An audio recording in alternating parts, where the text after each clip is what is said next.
Bom dia a todos, aqui é Remo Noronha do curso Matrix, onde você aprende o que é determinante. Bem, tinha que dar sequência ao nosso estudo de eletrodinâmica e eu pensei qual nome eu daria a essa aula, fiquei com resistência elétrica, porque no final a gente treina um pouquinho mais associação de resistores, mas tem um pouco mais que eu estou dizendo que são detalhes e exercícios, beleza? Bem, vamos começar aqui tentando entender o efeito Joule. Uma das possibilidades que a gente tem é você fazer um chuveiro elétrico, olha, magnificamente desenhado aqui, parece um Monet, parece uma obra aí de Picasso, né?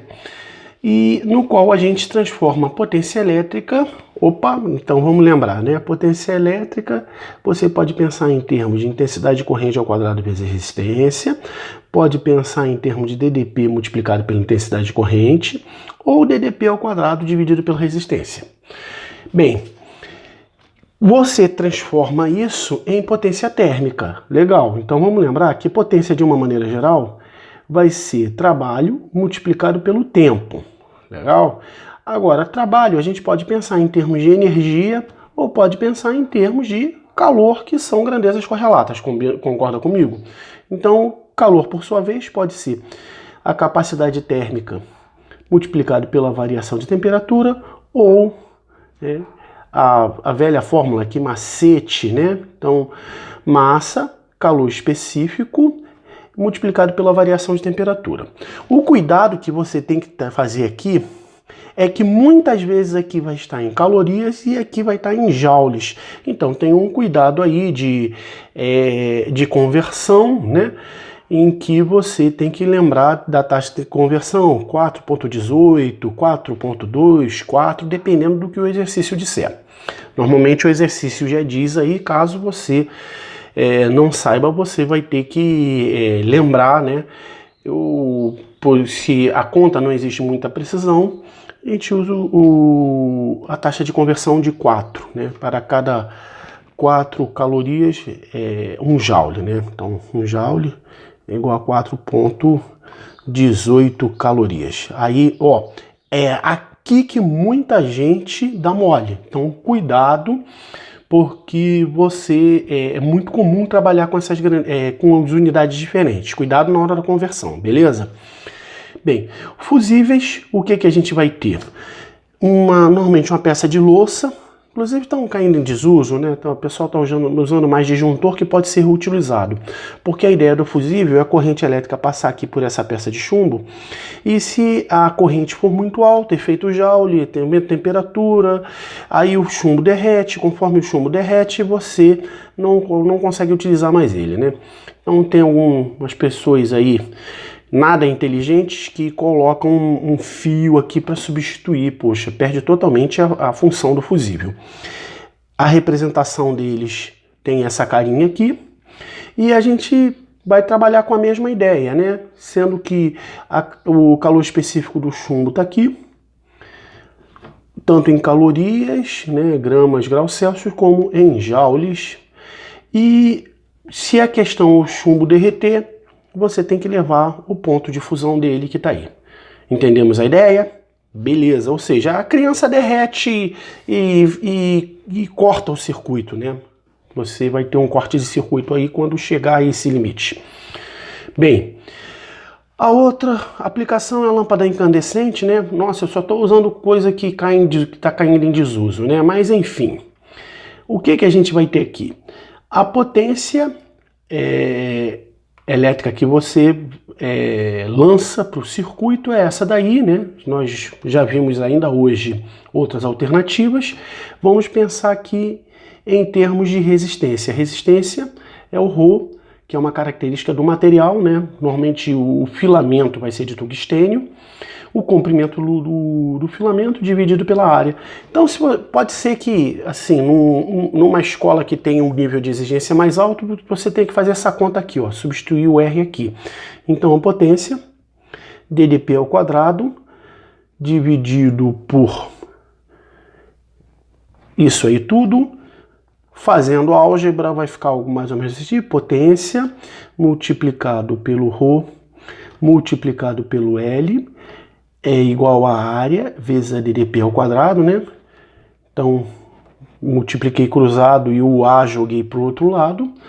Então você pode dizer, por exemplo, né, a partir daqui, digamos que você queira saber, por exemplo, qual é a especificação do fio, né? Você já sabendo o comprimento dele, qual tem que ser o diâmetro do filamento de tungstênio. Então você vai querer saber, na verdade, a área. Então vai ser a potência multiplicado pelo ρ, né, que é a característica do tungstênio, dividido pelo comprimento, multiplicado pelo comprimento, dividido pela DDP ao quadrado, tá? Um exercício possível, mas eu acredito que algo assim cairia nas escolas que exigem um nível mais alto, segunda fase da UERJ, ou até mesmo escola naval, IMITA, pediria alguma questão assim, né? Mas enfim, é uma questão possível. Finalmente, associação de resistores. Eu estou querendo saber entre esse ponto A e esse ponto B, qual vai ser a resistência equivalente. Então, primeiro, vamos ver o que acontece nesse trecho aqui. Então ele vai ter essa carinha assim, ó. Meio ohm aqui. Aqui eu vou ter 3 ohms. Aqui eu vou ter mais meio ohm. E esses 3 aí que ficarem em série. 1, 2, 3. 3 também. Então aqui, nesse trecho, eu tenho resistores em paralelo. Então 1 sobre R é igual a 1 sobre 3 mais 1 sobre 3.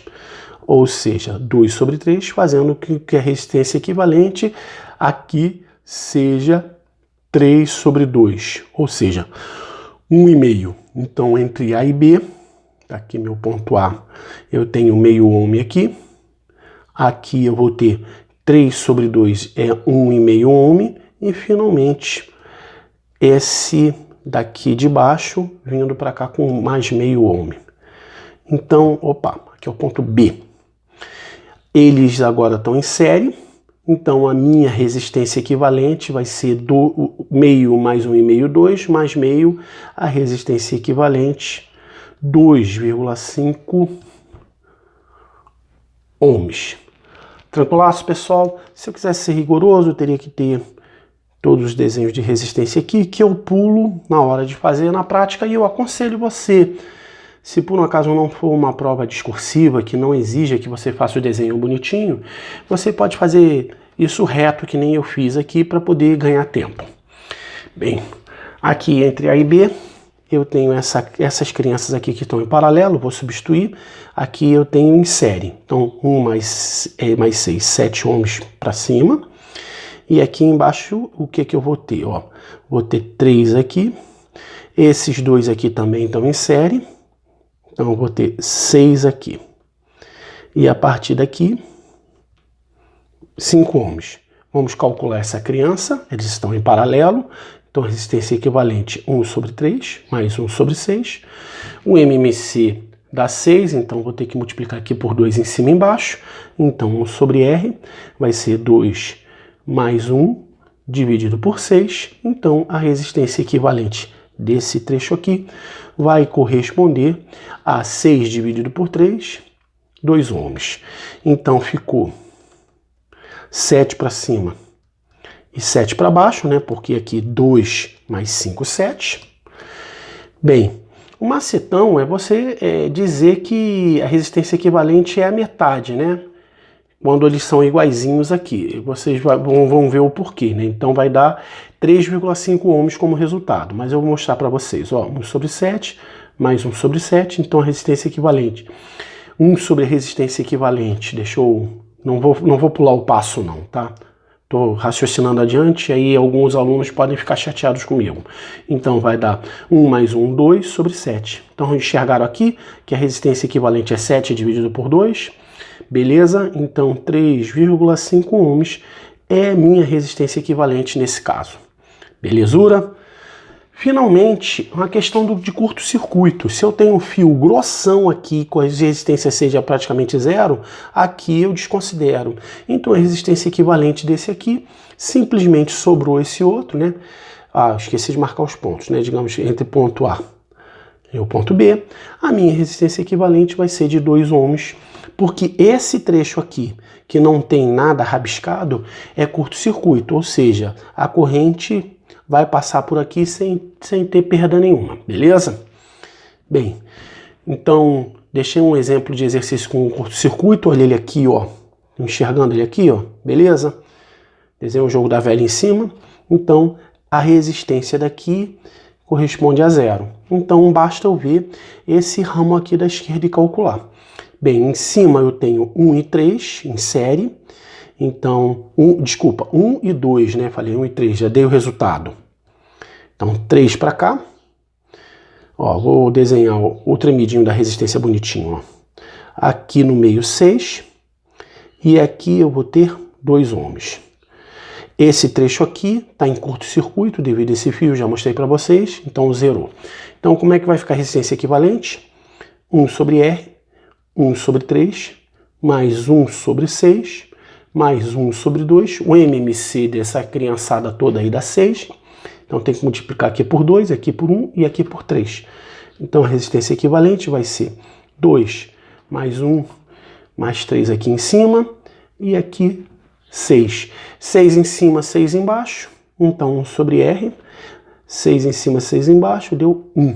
Então minha resistência equivalente dá 1 ohm. Bem, pessoal, quando eu vi esses exercícios, tem exercícios loucos, tá? De resistência equivalente e que, poxa, dá para levar circuitos a uma complexidade monstruosa. Como o nosso canal é voltado para o Enem, eu cheguei à conclusão de que esse nível de exercício aqui atende maravilhosamente bem. Mas se por um acaso você está pensando em fazer uma preparação, por exemplo, para a Escola Naval, para o IME ou para o ITA, é bom você pegar exercícios com associações de resistores um pouquinho mais complexas para poder estar preparado para a prova.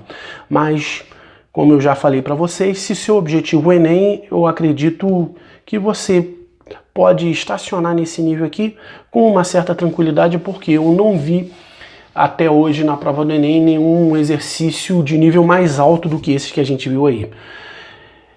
Apesar do que se fala, né, sobre bumbum de bebê, urna, cabeça de banca, tá? Pode sair qualquer coisa, mas a gente já pode dizer com uma certa tranquilidade que o Enem está querendo se estabilizar.